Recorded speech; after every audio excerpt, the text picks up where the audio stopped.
ৰঙালী বিহুৰ উৰুকা উপলক্ষে সমূহীয়া মৎস্য চিকাৰত নামিল ৰাইজ। বটদ্ৰৱাৰ সোণাইপাৰত উখল মাখল পৰিৱেশ। মাছ পাওক বা নাপাওক তাত কোনো আক্ষেপ নাই, কিন্তু পৰম্পৰা ৰক্ষা কৰি হাতে হাতে পল জাকৈ লৈ সোণাই নৈ নামিল ৰাইজ। শ বছৰৰ পৰম্পৰাৰে ৰঙালী বিহুৰ উৰুকাত এনেদৰে ৰাজহুৱা মাছ চিকাৰ কৰি আহিছে নগাঁও জিলাৰ পশ্চিমাঞ্চলৰ ৰাইজে। এইবাৰো বটদ্ৰৱাৰ, ৰাইডঙীয়া, চকলাঘাট, কৰচুং, হাতীচুং আদি অঞ্চলৰ উপৰিও ৰহাৰ পৰাও মাছ মাৰিবলৈ আহি নৈপাৰত বিহুগীত জুৰি আনন্দ ফূৰ্তি কৰা পৰিলক্ষিত হয়।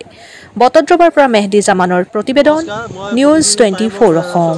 ৰঙালী বিহু উপলক্ষে মই আহিছোঁ ৰহা গান্ধীগুৰি গাঁৱৰ পৰা।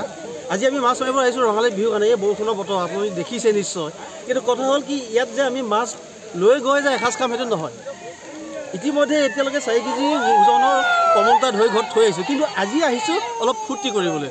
গতিকে আমি সকলো ৰাইজে ওলাই আহিছোঁ ৰঙালী বিহু উপলক্ষে আৰু অসমবাসী ৰাইজক ৰঙালী বিহু শুভেচ্ছা জনালোঁ। সকলোকে যেন ভগৱানে এই ৰঙালী উৎসৱৰ জৰিয়তে সুখ শান্তি বজাই ৰাখে বা লৈ আহে। Thank U.